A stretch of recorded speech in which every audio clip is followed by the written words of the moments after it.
की आज आम्हाला क्रांतिसिंह नाना पाटलांची आठवण झाली।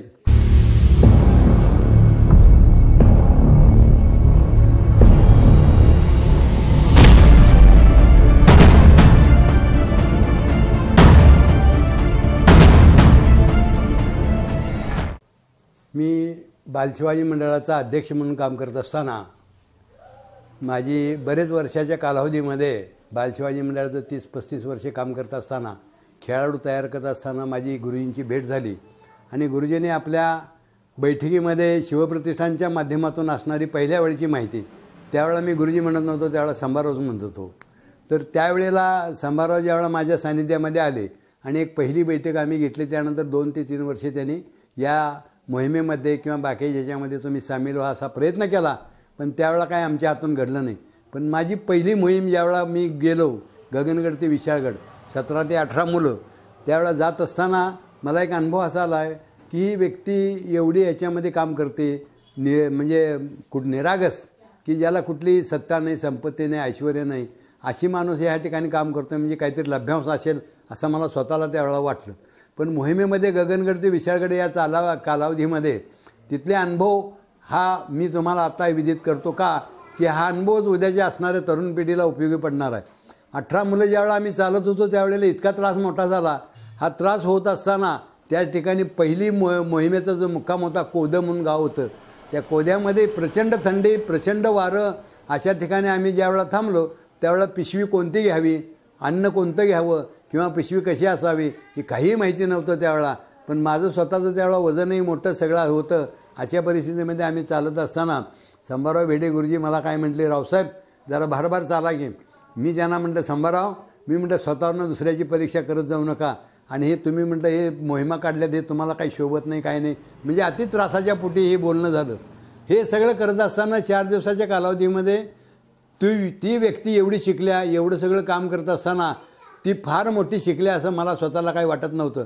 पण ज्या वेळेला समारोप झाला आणि समारोप बाजीप्रभू आणि फुलाजीप्रभू देशपांडेंच्या समाधीजवळ ज्यावेळेला समारोप झाला त्यावेळेला मोरारबाजी देशपांडे आणि छत्रपती शिवाजी महाराज पन्हाळगडावरून निघाले आणि पन्हाळगडावरून निघून ते विशाळगडापर्यंत पोचत असताना 600 इरडस मावळे त्यांच्या बरोबर होता। हा प्रसंग ज्यावेळेला संभाजी महाराजांनी आपल्या तोंडून त्या ठिकाणी ऐकवला त्यावेळेला वाटलं की ही इतकी विद्वान मोठी आहे की आजपर्यंत त्यांचं बोललेलं भाषण मी कधीही कुणाच्या तोंडातून ऐकलं नाही, अशा त्या पद्धतीचं त्यावेळेपासून आज त्यावेळेला आम्ही संभाराव म्हणत होतो। पण नंतर ज्यावेळेला आपल्याला कळालं ही व्यक्ती फार मोठी शिकलेली आहे, BSc झाली आहे, MSc झालेली आहे, गोल्ड मेडलिस्ट आहे आणि इतकं मोठं ज्ञान प्राप्त असून कुठल्याही प्रकारची अभिलाषा नाही या व्यक्तीला आणि अशा व्यक्ती सान्निध्यात असताना देश देव धर्म याच्यासाठी काम करण्याची वृत्ती असणारी हा व्यक्ती असल्यामुळं आम्ही त्यांच्या या एकूण वागण्यावर त्यांच्या ह्याच्यावर आम्ही भारावून गेलो आणि त्यावेळेपासून शिवप्रतिष्ठानच्या कामाला मी सुरुवात केली। त्यावेळेला मी पहिल्यापासून शिवभक्त असल्यामुळं या ठिकाणी शिवजयंतीच्या कार्यक्रमाच्या निमित्तानं एक आमचे सांगलीचे मित्र माळी सर म्हणून होते, शिरोळचे सांगलीला होते, त्यांनी काय सांगितलं एक सांगला भिडे संभाराव भिडे म्हणून आहेत आणि ते संभाराव भिडे या ठिकाणी व्याख्यान देतात शिवाजी महाराजांच्या जीवनावर आणि काही न देतात म्हटल्यानंतर आम्ही मंडळाचे कार्यकर्ते आणि आम्ही ठरवलं की या शिवजयंतीच्या निमित्तानं संभाराव भिडे गुरुजींचं एक या ठिकाणी व्याख्यान ठेवावं। आता आम्ही गुरुजी म्हणतोय संभाराव भिड्यांचं व्याख्यान ठेवावं। माझी स्वतःची संकल्पना होती, त्यांची माझी गाठभेट नाही, त्यांची माझी ओळख नाही, ते मला ओळखत नव्हते, मी त्यांना ओळखत नव्हतं। पण सांगलीला ज्या दुकानामध्ये बसवायचे गोगट्यांच्या त्या दुकानामध्ये एक मी पत्र लिहून ठेवलं की मान्य संभाराव भिडे यांना अमुक तारखेला तुम्हाला यायला मिळेल का म्हटल्यानंतर पुढे 4 दिवसांनी त्यांचं प्रत्युत्तर झालं। त्यावेळेला मोबाईल वगैरे काय नव्हते आणि पत्रोत्तरामध्ये त्यांनी सांगितलं की अमुक तारखेला आम्ही तुमच्या गावामध्ये व्याख्यान देतो आणि ज्या वेळेला मी इथं सगळी म्हणजे सभेची तयारी पूर्ण केली आणि आमच्या कार्यकर्त्यांनी सांगितलं ते संभाराव भिडे म्हणून आलेत आणि आपल्याला बोलवालेत। मी जाऊन स्वतः त्यांना बघितल्यानंतर धोतर फाटकं, शर्ट फाटका, टोपी फाटकी अशा अवस्थेमध्ये म्हटलं ही काय व्यक्ती बोलणार, ही काय करणार, ते सुद्धा मला बघितल्यानंतर त्यावेळेला माझी आणि त्यांची ओळख झाली की बाबा ही संभाराव भिडे आहे आणि रावसाहेब देसाई अशी ओळख झाल्यानंतर या ठिकाणी व्याख्यानला उभारल्यानंतर आमच्या इथं असणाऱ्या खेड्यातल्या पद्धत इकडं 4 तिकडं 4 सगळ्या कार्यकर्त्यांना त्यांनी सांगितलं की इथं पुढे येऊन बसायचं आहे, छत्रपती शिवाजी महाराजांचा मी इतिहास आपल्याला विदित करणार आहे आणि तो आपण या ठिकाणी ऐकण्यासाठी असं लांब बसू नका। हे झाल्यानंतर ते 2-2.25 तास बोलल्यानंतर आमच्यातली काही जुनी वयस्क म्हातारी होती त्यांनी काय सांगितलं आपल्या ह्याच्यामध्ये की आज आम्हाला क्रांतिसिंह नाना पाटलांची आठवण झाली म्हणजे एवढं कडक आणि चांगलं ह्याच्यामध्ये ओल्यानंतर त्यावेळेपासून पण ज्या वेळेला प्रत्येक वेळा त्यांचे माझे संबंध येत गेले आणि पहिल्या मोहिमेला ज्यावेळेला मी आत्ता मग सांगितलं मोहिमेला गेल्यानंतर दृढ संबंध होत गेले. आम्ही मोहिमेमध्ये ठरवलं तर इथून पुढं आयुष्यात या मोहिमेला कधी यायचं नाही. पण ज्या वेळेला बाजीप्रभू देशपांड्याने फुलाजीप्रभू देशपांड्याने शिवाजी महाराज पन्हाळगड ते विशाळगड गेले हा प्रसंग त्यांनी आमच्यासमोर उभा केल्यानंतर त्या दिवसापासून आज तागायत एकही मोहीम आम्ही चुकलेलं नाही. माझ्या एकूण जवळ 31 मोहिमा झाल्या. 31 मोहिमामध्ये पहिली मोहीम गगनगड ते विशाळगड. विशाळगडच्या मोहिमेला इतका कठोर अनुभव आला की असा आयुष्यात कधीही कुणाला आलेला नाही. पण हा कठोर अनुभव असताना सुद्धा समारोपाच्या वेळेला स्वतःला वाटायला लागलं की मी समारोहानं काहीतरी बोललो हे केलं आहे. पण तरीसुद्धा एवढा त्रास झाला, शीण आला, शारीरिक त्रास झाला, पण त्या ठिकाणी कुठल्याही प्रकारचा आम्हालाही वाटलं नाही. आणि त्यावेळेला सगळ्या कार्यकर्त्यांना मी विचारलं की पुढच्या मोहिमेच्याबद्दल आपल्याला काय हे करायचं आहे. तर सगळ्या कार्यकर्त्यांनी सांगितलं इथून पुढे आयुष्यामध्ये या मोहिमेमध्ये कधीही चुकायचं नाही. कारण त्याचं कारण असं की देव आणि धर्म याच्यासाठी असणारं शिक्षण, त्याच्यासाठी मनगट मस्तिष्क मजबूत करण्याची जी हे आहे ती याच मोहिमेच्या माध्यमातून होते, अन्यथा कशात होणार नाही. ही स्वतःची धारणा ज्यावेळेला निर्माण झाली त्यावेळेला या मोहिमेला आमचा शुभारंभ झाला. आणि आत्तापर्यंतच्या मोहिमा होत असताना सुद्धा प्रत्येक मोहिमेमधले अनुभव वेगळे वेगळे आहेत. म्हणजे प्रत्येक मोहिमेतले अनुभव आहेत. ते अनुभव सांगायला गेलं तर आपल्याला 2 ताससुद्धा पूर्ण नाहीत एवढा.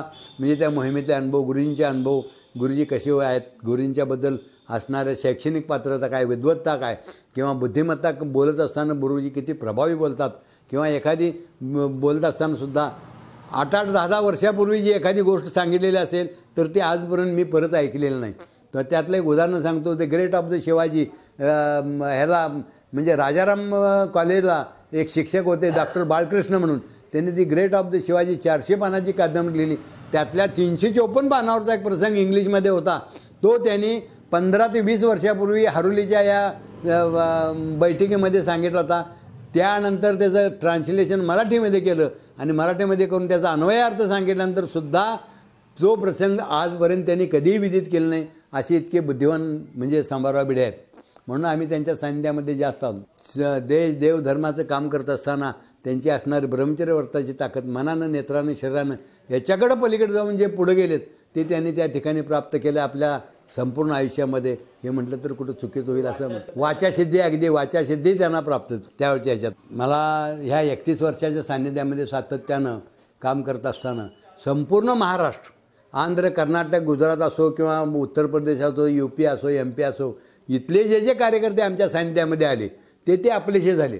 आणि या मोहिमेच्या माध्यमातून आपलेसे झाल्यानंतर त्यातलं एक उदाहरण सांगतो. दिल्लीचा एक कार्यकर्ता आला होता, अगदी तुमच्याच वयाचा होता. त्याला मोहीम म्हणजे काय माहीत नव्हतं, जेवण काय घ्यायचं माहिती नाही. पण शिरोलीच्या एका कार्यकर्त्याच्या बरोबर तो इथं आला. संस्कृत पंडित असणारा तो मुलगा. आणि येत असताना त्याला थोडंसं हिचं ओळख नसल्यामुळं भाषेचा फरक, हिंदी आणि मराठी, तो हिंदीमध्ये बोलत होता आणि आपण मराठीमध्ये बोलत होतो. हे सगळं करत असताना ज्यावेळेला माझ्या जवळ आला त्यावेळेला मी त्याला प्रश्न विचारल्यानंतर तो माझ्या सान्निध्यात आला आणि तो इतका जवळीकता जे निर्माण झाली की माझ्याजवळचं असणारं खाणं हे ते सगळं मी त्याला दिलं. त्या ठिकाणी झोपायला लावलं. तर त्याला मी प्रश्न असा विचारला, ही मोहीम पाहत असताना किंवा या मोहिमेत येत असताना तुला काय वाटलं स्वतःला. तर त्यानं इतकं समर्पकाने एका शब्दात उत्तर दिलं की माझ्या आयुष्यामध्ये फार मोठी चूक केली की मी पहिल्याच वेळा या मोहिमेमध्ये यायला पाहिजे होता, पण या ठिकाणी मी आलो नाही, फार मोठी चूक झाली. तरीसुद्धा आत्ता मला माहिती झाल्यामुळं गुरुजी काय आहेत आणि मोहीम काय आणि महाराष्ट्राचं दऱ्या डोंगर काय आणि महाराष्ट्रीयन माणूस कसा आहे हे मला त्या ह्याच्यातून माध्यमातून मिळालं.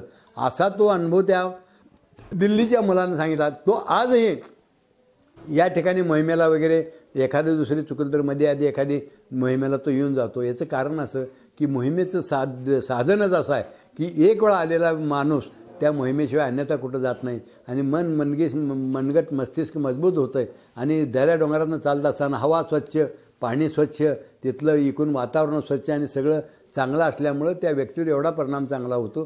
ती व्यक्ती त्या ठिकाणी कोणत्याही परिस्थितीमध्ये गावात गेल्यानंतर एक इंजेक्शनसुद्धा घेणार नाही. एवढं त्याचं मानसिकता जी आहे इतकी चांगली होती की त्याचं पुढच्या आयुष्यामध्ये फार चांगलं होतं. आणि जात असताना मोहिमेमध्ये एक सेनापती असतात, गुरुजी संचलन हे करतात, सूत्रसंचलन मी असतो. तर जात असताना 10 सैनिक एक नायक अशा पद्धतीचे आपल्या मोहिमेमध्ये असताना 10 सैनिक एक नायक जात असताना मग नायक एखादा माझ्यासारखा एखादा असेल तर जाताना गीत सांगत असतो की आमची राष्ट्रभक्ती धारा भाग 1, 2, 3, 4 अशी पुस्तकं आहेत. ती 4 पुस्तकं ज्यावेळेला 4 पुस्तकातली गीतं जी आहेत ती गीतं मी सांगत असतोय. मर्दा मी हिंदू करे दुश्मनाना भरे कापरे, देश रक्षावया धर्म तारावया, कोण झुंजात मागे उरे, भारता आम्ही तुलाच देव मानतो, तूच धर्म तूच मोक्ष एक जाणतो. अशा पद्धतीचे गीतं सांगत असताना ते इतका प्रेरित होतोय की याच्यापासून तू कधीही बाजू जात नाही. त्याचा शेनवटा सगळा निघून जातो आणि त्या ठिकाणी आपण ज्या वेळा झोपतो, ध्वज ज्या ठिकाणी असतो त्या ठिकाणी कडक थंडी, कसलीही थंडी असली तर सुद्धा ज्या ठिकाणी ध्वज थांबतो त्या ठिकाणी आपण झोपायची जी आपण किंवा वस्ती करायचं हे आहे त्या माध्यमातून याचा असाने प्रत्येक वेळेला आता पूर्वीच्या प्रसंगामध्ये गगनगड ते विशाळगडच्या मोहिमेचं झाल्यापासून त्यानंतर बऱ्याच मोहिमा झाल्या, पण संख्यात्मकदृष्ट्या कमी होते आणि त्यावेळेला व्याख्याते कमी होते. गुरुजी स्वतः व्याख्यान द्यायचे. आता एक उपलब्ध अशी झाल्या की प्रत्येक ठिकाणी या मोहिमेच्या म्हणजे मुक्कामाच्या ठिकाणी एखादा वक्ता असतो किंवा शुभारंभाच्या ठिकाणी वक्ता असतो. असे 4-4 वक्ते या ठिकाणी या आपल्या मोहिमेच्या माध्यमातून असतात. म्हणजे बुद्धीची सुद्धा प्रगल्भता वाढली जाते, शारीरिक प्रगल्भता वाढली जाते. अशा पद्धतीने त्या ठिकाणी मोहिमेच्या माध्यमातून काम करताना मला स्वतःला आलेला अनुभव हा आपल्याला सांगितलेला आहे. त्याचं कारण असं आहे की आज शहरातली तरुण पिढी सगळी भकत चालल्या, बिघडत चालल्या, मावा घुटक्याची संस्कृती जपत चालल्या. टी व्हीचं माध्यम त्याला बेकार करत चाललं आहे, मोबाईलचं माध्यम बेकार करत चाललं आहे. मग अशा तरुण पिढीवर जर असले संस्कार घडत असतील तर उद्याचं भारताचं जीवन काय, अशी एक स्वतःला संकल्पना तयार झाल्यानंतर आम्ही विचार असा केला की या माध्यमातून तरुण पिढी जर आली आपल्या या मोहिमेच्या माध्यमातून तर निश्चितपणे निर्व्यसनी, चांगला, स्वच्छ असा मुलगा तयार होईल. आणि मोहिमेच्या प्रत्येक मुक्कामाच्या ठिकाणी पहाटे उठून आम्ही जो व्यायाम करतो तो म्हणजे जोर आणि बैठक्या, त्यामुळे तो सुद्धा त्यातनं घडत जातो आणि त्याला व्यायामाची आवड निर्माण होते. व्यायामाची आवड निर्माण झाली की माणूस निर्व्यसनी होतोय. माणूस निर्व्यसनी आणि व्यायामाच्या ह्याच्यातनं मनगट मस्तिष्क मजबूत झालं की उद्याचा असणारा त्याच्या घरापासून, त्याच्या गल्लीपासून, त्याच्या गावापासून किंवा त्याच्या शहरापासून संपूर्ण प्रगती करायला तो एक चांगला हे मार्ग आहे.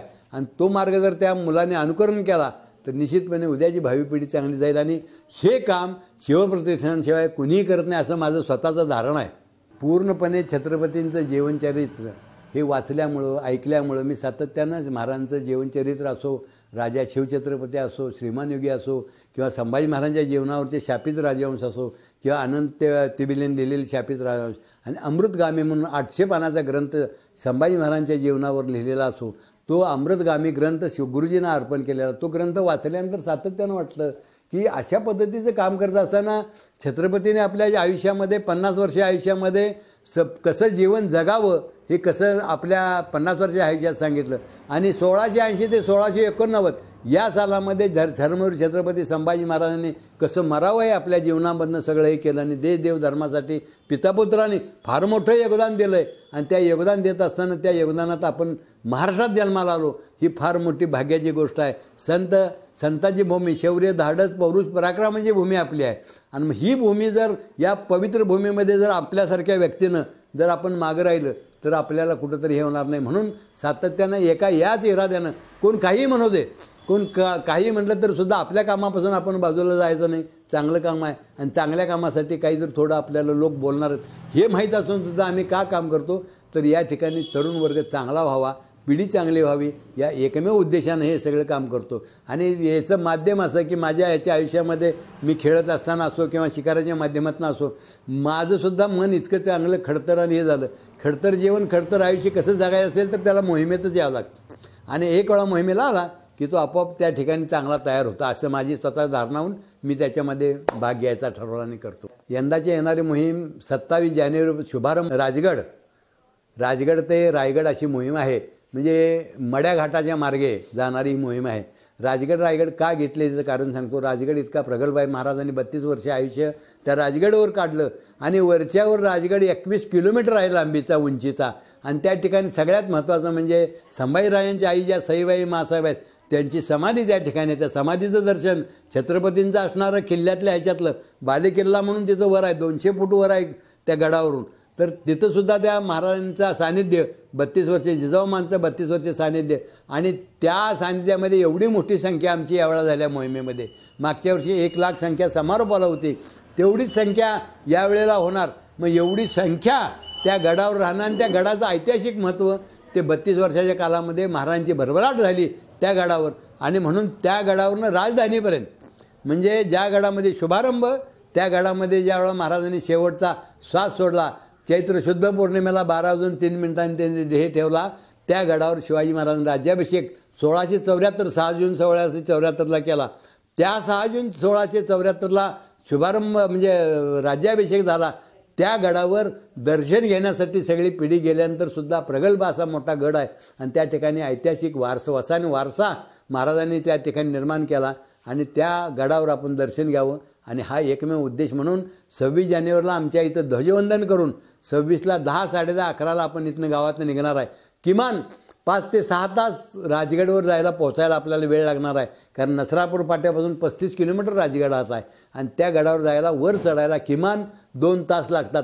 मग 2 तास आपला ध्वजाचा मान, हा ध्वजदंड हा शिरोळचा आहे आणि त्या ध्वजदंड आपण लवकर घेऊन तिथं ध्वज चढवल्याशिवाय शुभारंभ होत नाही, म्हणून आम्ही लवकर जातो आणि त्या ठिकाणी शुभारंभ करतो. यामुळे त्यातला एक म्हणजे अतिशय महत्त्वाचा मुद्दा असा की आम्ही ज्यावेळेला पहिल्या वेळा गेलो होतो त्यावेळेला संभाराव सगळे म्हणत होतो, पण आम्ही जेवढी जुने होतो त्यांनी ठरवलं की संभाराव म्हणणं एवढी विद्वान व्यक्ती आहे, MSc गोल्ड मेडल असणारा माणूस आहे आणि सर्वसंग परित्याग केला आहे, सगळ्याचा परित्याग करून ह्याच्यामध्ये भाग घेतला आहे आणि भाग घेत असताना उगाच काहीतरी न घेता संपूर्ण तरुण पिढी चांगल्या मार्गाला लावायचं काम करणारा माणूस आहे आणि या ठिकाणी आपण त्यांना संभाराव म्हणणं बरोबर नाही.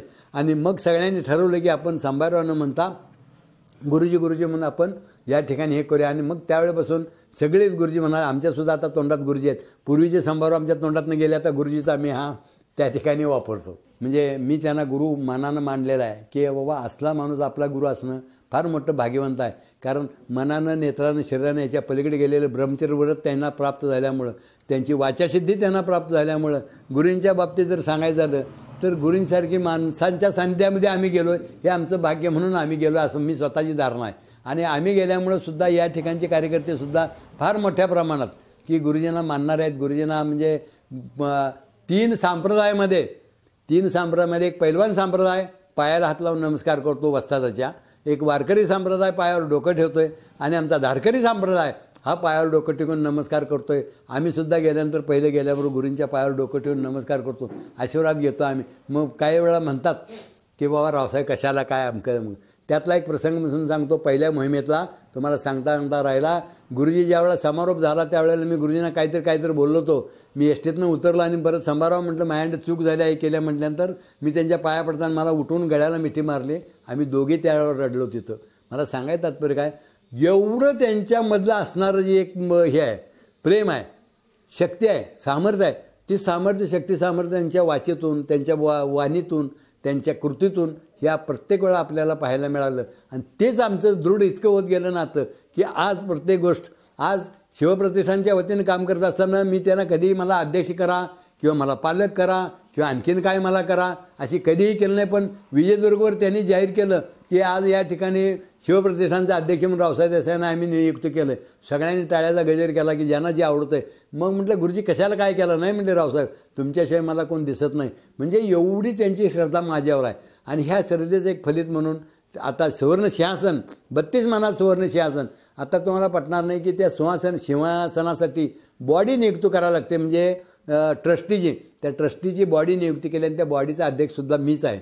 म्हणजे एवढा गाढ विश्वास असणारे गुरुजी माझ्यावर, त्यांचा विश्वास अतिशय मोठा विश्वास. आणि आमचाही त्यांच्यावर चरणावर म्हणजे त्यांच्या हे आहे की विश्वास आहे की कुठल्याही परिस्थितीमध्ये गुरुजी काही करणार नाहीत. एवढं परवा भीमा कोरेगावचा प्रसंग झाला तरीसुद्धा मला प्रतिजण म्हणले गुरुजी ह्यात असतील काय असेल. मी स्वतः असं सांगितलं मुलांना 100% नाहीत, 100% नाहीत आणि अशा प्रवृत्तीचे ते नाहीत. बाबासाहेब आंबेडकरांच्यावर बोलाल तर 2-2 तास बोलतात, महावीरांच्यावर 2 तास बोलतात.